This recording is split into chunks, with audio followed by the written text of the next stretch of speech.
Hello and welcome back to the Whatnauts Pilots Club number 41, a podcast all about the first episodes of television shows and the many reasons why they may or may not be worth a watch.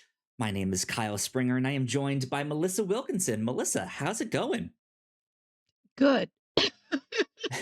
I just went for Choking a to walk in the death. I just went for a walk in the botanical gardens and the allergies are getting to me, so I'm a little raspy tonight. I see. Interesting.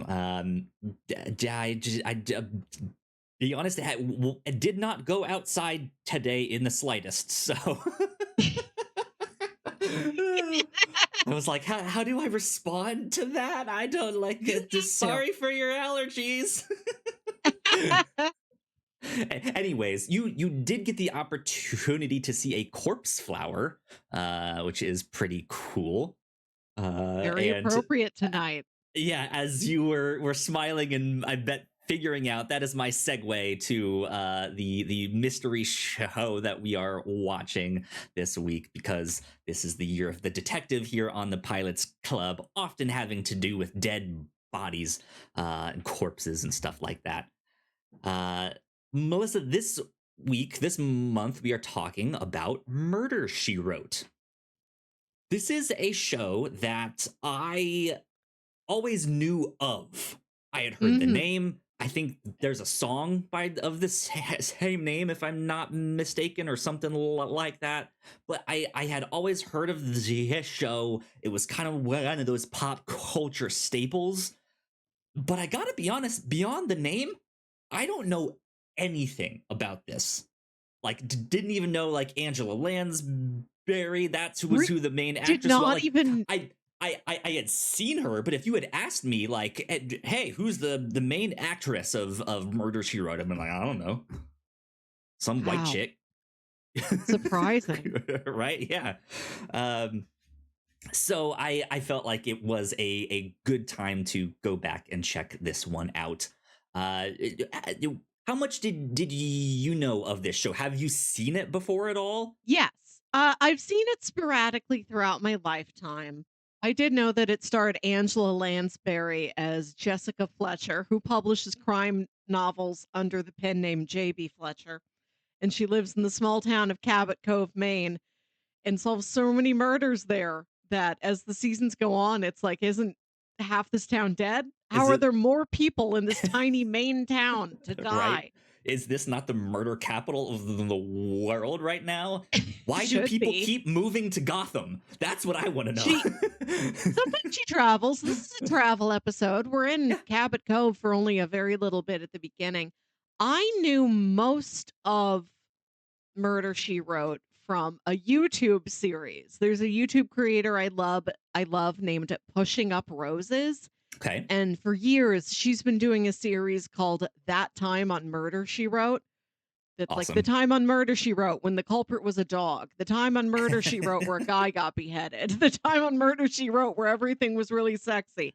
Just random, strange, baffling episodes of this show.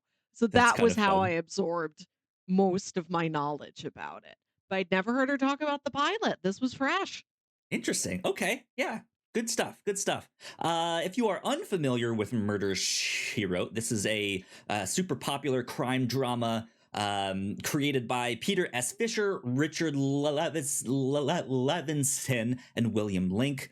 As we mentioned, starring Angela Lansbury. The guest appearances throughout the 12-season run of this show are numerous. This felt like a show that if you were an actor, you tried to be on this show. Yes. Uh, this was particularly a home for older actors.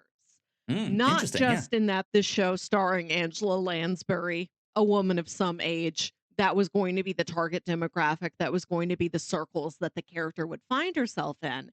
But if you were a senior actor and you hadn't worked in some time and you couldn't get work and you needed some work just to keep like your SAG health insurance active, Right. you Yeah. got word to Angela Lansbury and she made sure there was room for you on She's Murder, like, She I Wrote. will write a murder for you. I like, she was truly a haven for, like, actors of yesteryear who just needed the little bit of work to, like, get basic income and, like, SAG health benefits. They could Right. come Yeah. to her, she'd make sure there was room for everybody, which is so sweet. I didn't know she was such a hero behind the scenes, I never knew that. Yeah. I think it does lend itself to some very overcrowded episodes. Probably. Not j I would not just imagine this so. Yeah. episode. Not just the pilot, but most ones I hear recapped on the Pushing Up Roses videos seem like they all have, like, 4 too many characters in them. But if it's to, you know, provide a good life for senior actors, I'm all for it. We'll figure it out. Interesting. I did not know that. I think that's pretty cool, actually. Mhm. Um, so yeah, we watched the two-part pilot Oh, no, entitled. there's 2 parts? Oh, did you not watch two episodes, part one and N two of the death of Sherlock Holmes? No, I think I forgot that you told me there was a second part, and when the episode was over, I turned it off before Peacock alerted me to the next one. Okay, okay. So I was I know who did it. Ha! I get I was, like, half paying attention by the end of it, and I couldn't tell you how the thing actually resolved. I'm like, "I got enough. I'm good." Yeah, it's a two-parter. It does feel long. This does almost feel like this was meant to be like a movie, like one of those pilots where it's like, hey, let's make a movie for the first like episode or two that we can show to people, Mhm. and then based Sure. off of that, maybe it can get made. I'm not sure if that's how it actually worked Like, or not, but that's what it feels like. 6 6 minutes from the end of this episode, yesterday when I was watching it, I got a text out of the blue from my brother, and he's like, Mhm. "Can you rearrange your day and take my daughter to a 1 o'clock matinee of the Krat Brothers live?" And I think I just stopped paying attention. It kept playing, but I stopped paying attention, trying to Yeah. re-puzzle piece my day so I could take her. So I think that's why I didn't realize the story was not complete and I was missing a whole episode. Yeah, yeah, you missed the second half of this, the whole second half. Let's see. So in these two episodes, uh Jessica writes her first book. The book had already been written, and it was her nephew that found it, right? And then I Yes. think passed it along to a publisher. The book gets published, and she kind of becomes a celebrity overnight. And people recognize her on the street, uh, stuff like that. She's she's not a massive celebrity. She is Right. as well known as any number 1 best-selling author would be. Sure. Yeah. Yeah. She just happens There to is a find herself in places where they would know her. there is a bit. I believe it's in the second episode. I think. Yeah. I don't remember exactly, but it looks like she's about to get mugged, and then someone appears to like scare the muggers off, and it almost looks like this guy is about to mug her, but then is like, no, I saved you. I recognize you. You're famous. Like, I've read your book. It's great. I love it. And then like right behind her is a big poster of her and like Oh, her book. So yeah. Um yeah, so she now has some fame based off of this book. She ends up traveling to New York to visit the publisher and work out some of the details and stuff like that. And while she is at New York, she gets invited to a costume party. And Melissa, this is the most enthusiastic costume party I've ever seen. We'll get to it okay. in just a sec. But that night, the night of the party, there is a murder, and the body is discovered the morning after. They believe it to be one person, but it may not be who they think it is. Mhm. And of course, from there are some twists and turns about who it could be. Maybe it's not this person, but we think it's them. But maybe it's not them, but we maybe think it's them instead. So there's lots of stuff happening here It's in this one. it's it's rare that a mystery is not only who killed this person, but who is this person at all. In like an immediate everyone's on the premises who done it. It's not like this is a cold case. This is not a years old body. They see Right? Yeah. somebody lying face down in the pool and based purely on the costume the body's wearing. They're like, it's that guy. He was dressed as Sherlock Holmes. And then later he's like, no, I took my costume off. Somebody else took it. That's Yeah. not me. You see here, I'm alive. Yeah. Indeed. Um, let's jump right in with full spoilers and get to this costume party here because I really have to talk about that one. So spoiler alert from here on out. Um, yeah, this costume party, the most enthusiastic like everyone is in just incredible, immaculate costumes here. The theme is just to come as your favorite fictional character. Which, fine. But everyone in the party is just dressed like any fictional character. There's no way somebody's favorite fictional character is Humpty Dumpty. Well, That's not Melissa, true.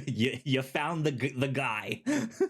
I that that really bothered me. Just the inclusion of favorite just preoccupied me the whole time. Yeah. Yeah, no. So I so when they first mentioned the theme, that I what I thought they said was come as your favorite literary character, and so yeah, when I saw Humpty Dumpty, I was just like, what the hell, Humpty I Dumpty literary? is That's is the this real mystery literature? here. Yeah, is Watchmen literature? It's more Is Humpty literature than Dumpty Humpty Dumpty. literature? Who watches the Watchmen? Is it Humpty Dumpty? He's sitting on the wall all along that watchtower or what have you, right? You brought it back together. Yeah. Congratulations. You connected it. It took you a while. Uh, yeah, full egg. My God, that man is an egg. There's an egg costume surrounding him like 2 feet on every side of his body. This Incredible is edible egg. such. They even make the joke when Jessica comes down, who didn't know it was a costume party, when she comes downstairs in this beautiful gown. Yeah. They're like, "You just threw that together?" And she's like, "Oh, I had a little help." Like, you did not. Even like rich people, if you went into a rich, fancy person's house who loves to throw theme parties, I don't know if you could put that together in an afternoon. That's not possible. I mean, at the same time, hanging in my closet, I have a Slimer costume. I have a hot dog costume. I have a Grim Reaper costume. Right? I have like all of these useless. Like I bought them once for an episode of the podcast for our Halloween stuff, and they're just sitting there. So sure, if I have a costume party or something, I'm loaded. Right? I'm ready to go. I can These are you know. these are the most excessively designed costumes. They're all so consistent. They Yeah, don't they look really like a are. collection of individual people each design their own costume. They do look like a costume designer made all of them and just gave them to each individual person. Yeah, it's all maximum effort. There's not Mhm. like that one guy who's like just in a regular t-shirt and slacks and is like, I'm so and so on his day off, Right. right? And like knee slapper, and it's like, all You right, know, Jim, cool. there's a handful of guys in there who are just wearing suits and they're like, I'm Jay Gatsby. Yeah, You know, like Alfred you just picked any Pennyworth. you picked any man who wears a nice suit. Yeah. When I But when I yeah, was a there's kid, Humpty Dumpty, there's the fairy godmother, mm, there's Robin Hood, there is like vampires, there's princesses, there's all sorts of stuff, and they're all just mhm, mhm. immaculate. When I was a kid, I read a Babysitter's Club book.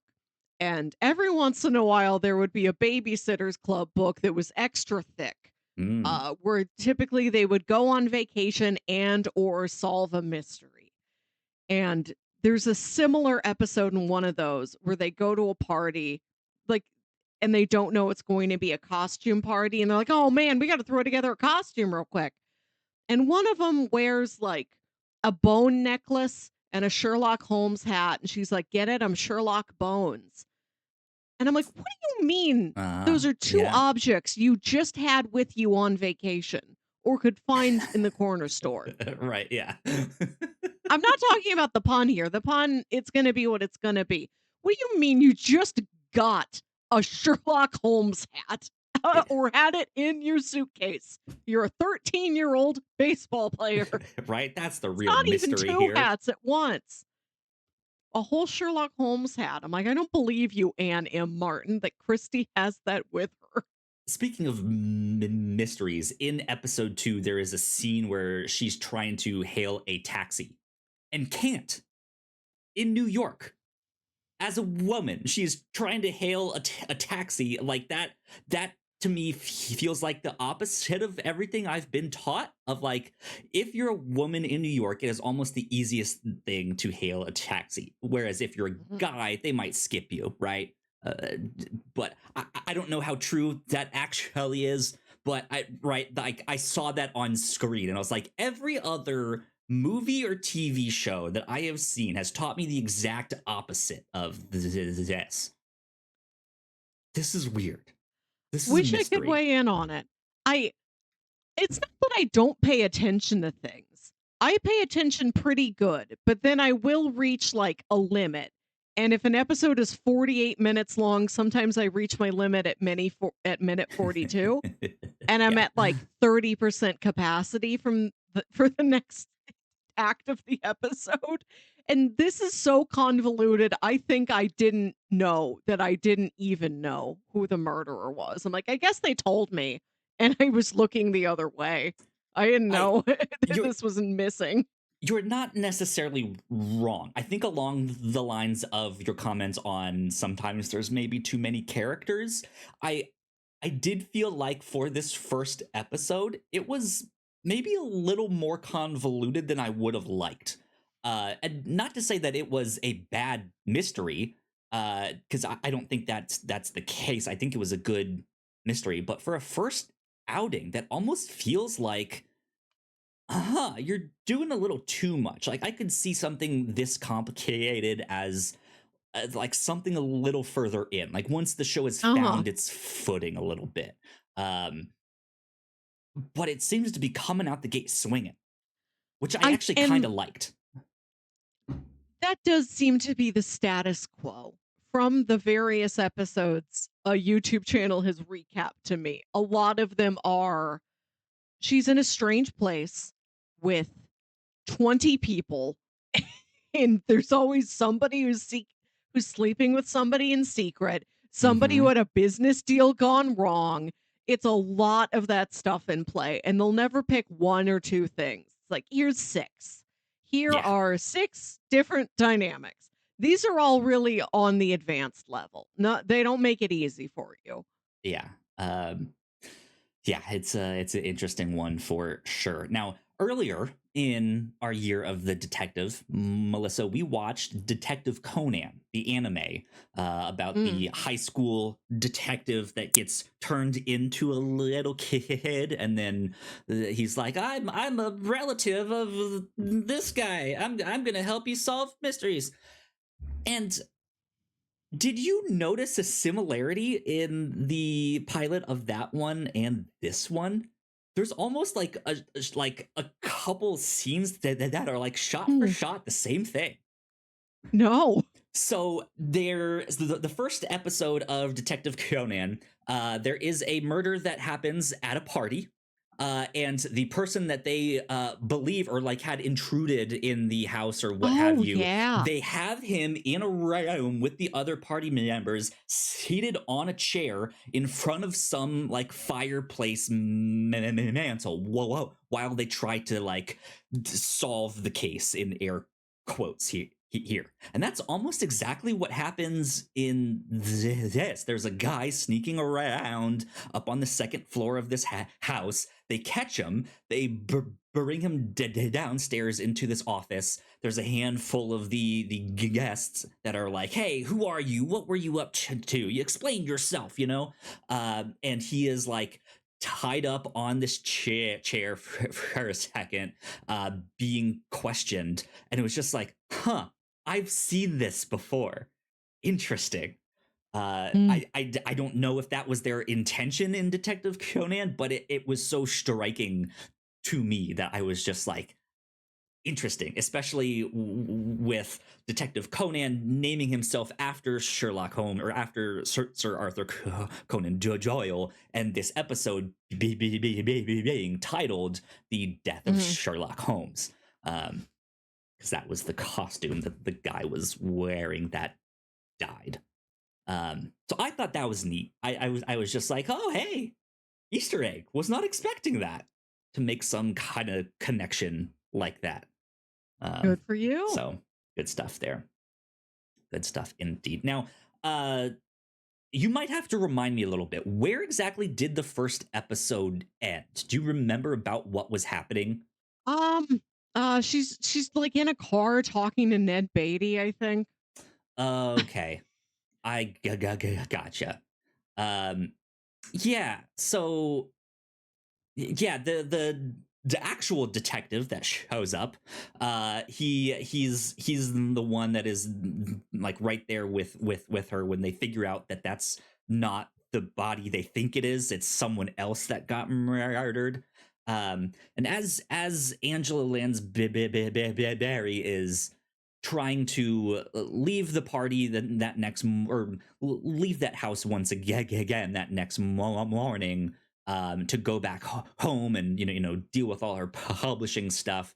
The cop, the detective is like, hey, I heard you mention a few details and things. You seem real capable at this stuff. And I think right at the end there, they figured that like, oh, there's something else that's not right here.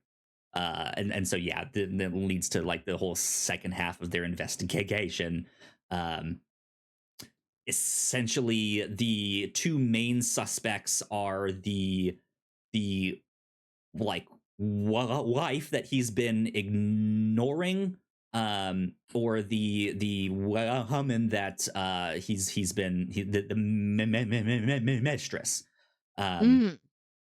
but obviously it wasn't the right guy that got killed.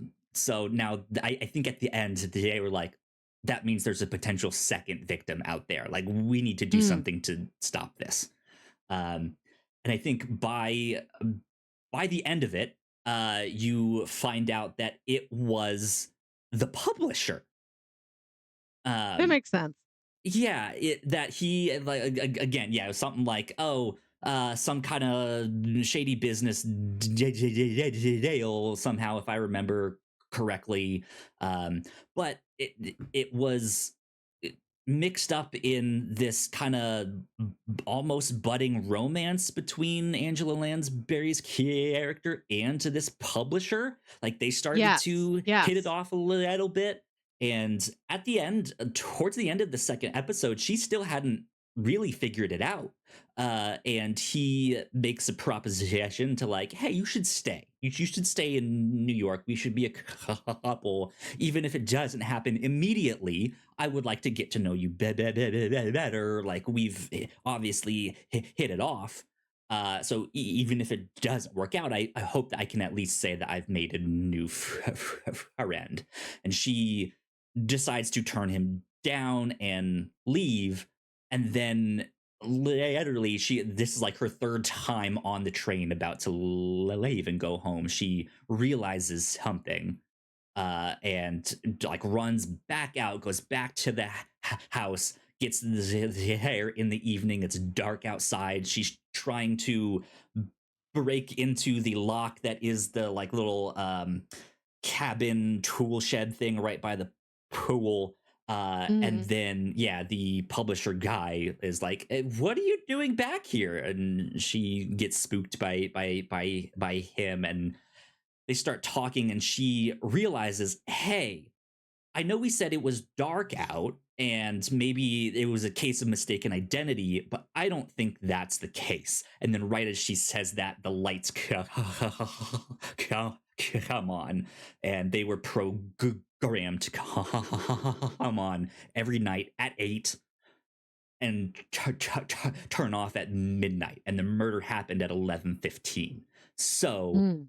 here we are. I can see you clearly. This is about the same Yes. distance. That means it was not mistaken identity, and the only one that had a problem with the actual guy that got killed was you.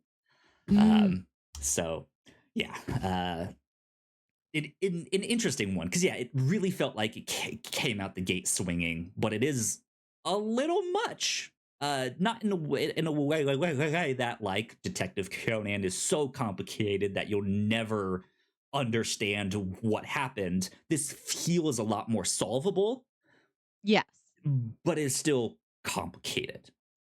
That yes, I believe that is the reputation of the series. It isn't what you complain about with Detective Conan, where they just invent a thing at the Yeah. last minute. It's like, "That's How is how this I knew." possible? Right? Yeah. And you're like, "Me, the audience member, has never seen or heard of that thing, so you can't play Yeah. along.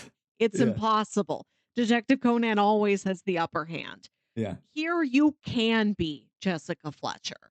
You have access to everything she has access to. Yeah. Yeah.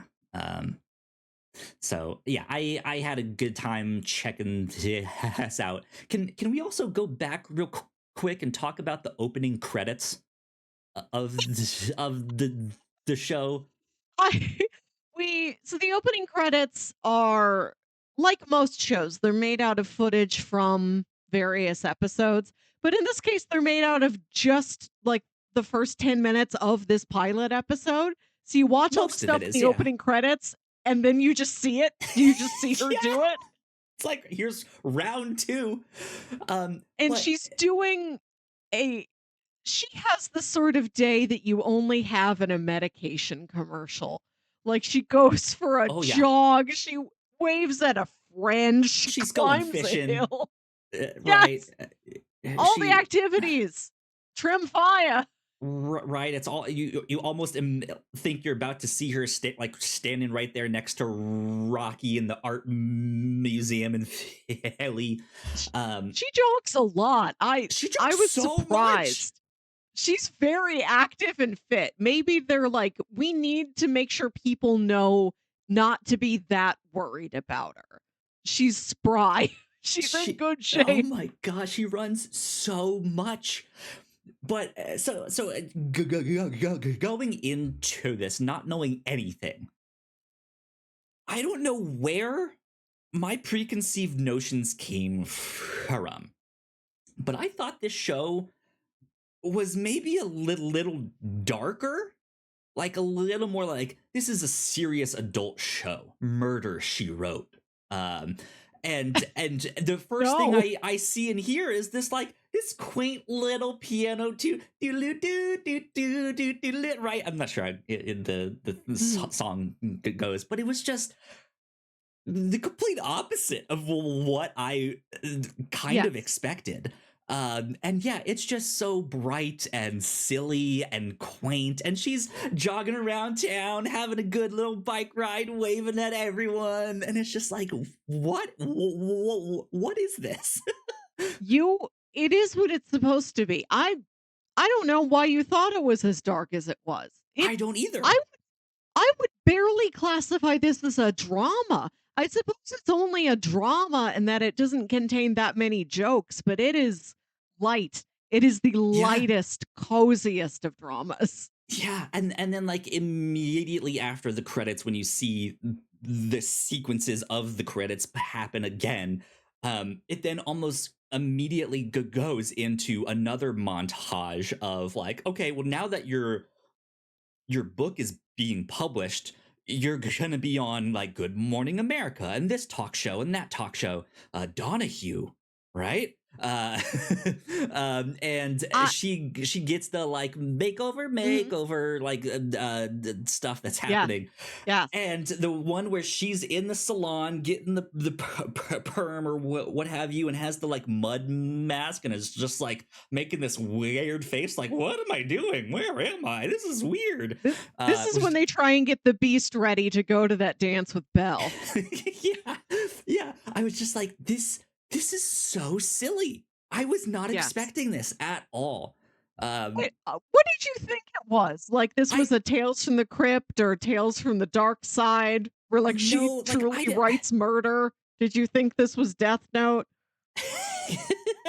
I did have thoughts of that as she's like typing on her thing. She's like, and then I will eat a potato chip. Right? No. But like, I don't know. I don't know what I expected, but I don't know why I had this really vague thought in the back of my head of like, this is a serious adult show about murder. Like, No! don't. No! I was completely wrong. So happy to find out that That's was so not the case. that's so funny that you thought this was like Homicide: Life on the Street. Right? I mean, hey, look, they already have Uh, one actor who was already in Homicide: Life on the street, so why The not? Shield, The Wire, Murder, She Wrote. You know, up there with the best of them. I was her being a literal author is so key to the identity of the show. I was surprised that we saw the origin of that.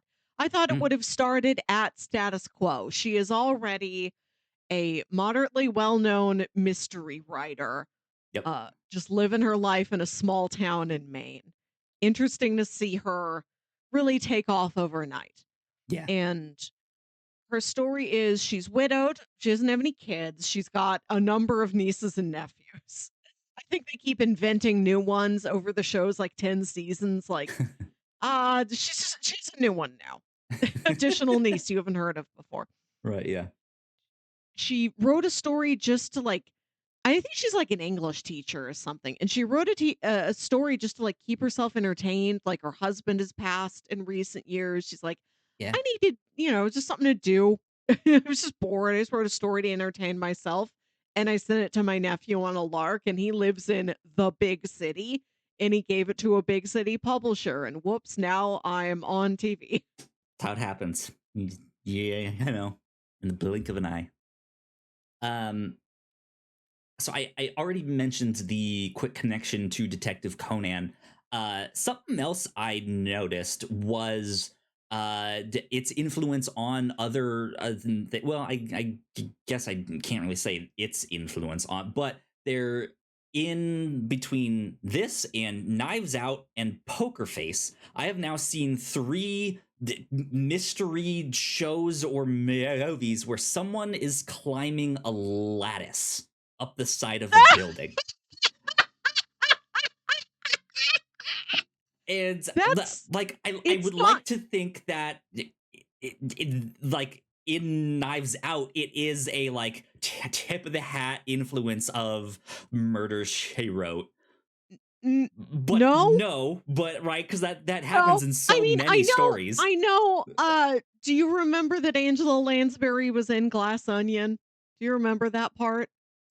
I don't, because Do again, that would not have registered for me because I hadn't seen Murder She Wrote, so I you wouldn't have know her known. as Like, Mrs. Potts? She's had, like, a illustrious career besides writing murders. When Benoit Blanc is, like, sad in the bathtub and he's playing Among Us over right, Zoom, right, the people she's he is one playing of with. the Right. It's Angela Lansbury, Stephen Sondheim, Kareem Abdul-Jabbar, and Natasha Lyonne, all as themselves, playing right, themselves. yeah, yeah. See, I recognize Kareem Abdul-Jabbar because I grew up a Lakers fan, so it's just like He's a mystery writer. He's a mystery yeah. writer. That's why he's there. He writes books about Mycroft Holmes, Sherlock Holmes's nerdier brother. Angela Lansbury is there as a nod to this. Stephen Sondheim wrote a murder mystery movie called The Last of Sheila that Okay. was a big influence on Ryan Johnson. And Natasha Lyonne is there as like a secret Easter egg before you even know what Poker Face is. Because I think it Right. was just like a vague thing of they're working on some TV project together. And then like 2 years later, Poker Face comes out. You're like, there Yeah. she is. She Yeah. knows the Mont Blanc. Speaking of Poker Face, we are covering all that is out of Poker Face season 1 and 2 All the over pokers on you the can review face. show. Yeah, yeah. I think right now there's like 5 or 6 episodes out in season 2. So we are covering up through all of that over on one of our other podcasts, the review show. So go check it out. But yeah, I just happened to notice that because I'm watching Poker Face at the same time as this. And I'm like, someone else climbing a lattice. There you go. I don't know the earliest or most prolific instance in film of somebody climbing a lattice, but in my book, it's Miss Piggy sneaking into John Cleese's house in The Great Muppet Caper. Another mystery, a caper, right? Yes, yes. You Did see what I'm saying? It's a who, trope. who stole Lady Holiday's jewels? Who stole the baseball diamond? Exactly, exactly. So yeah, I had a good time with this one. I can absolutely see why this lasted as long as it did Yes, and had it's such a rich history. it is so cute and charming and cozy. If I'm channel surfing, if I'm in a hotel room and I see This is a Murder, good She Wrote, hotel Murder, She hotel Wrote is watch. coming on. Absolutely. I'm gonna fall asleep to this. Yeah, So nice. good stuff indeed. Any other final thoughts, or do you want to get on to I what we will be investigating next? Please do watch those Pushing Up Roses videos. I really enjoy them. She's a Okay. lot of fun. She covers this and sometimes she'll pop in with another detective show, like that Mm, time Columbo went off the rails, or this one really bonkers episode of The X-Files. sure. Yeah. Relevant. What we'll be talking about next month on this show is I hope you've gotten to the point in Poker Face where this becomes relevant. We're going to watch Burn Notice. Burn Notice. Okay, okay. I do remember that show when it was coming out. My parents watched it. They were really into it. I haven't seen anything. Um, Mm.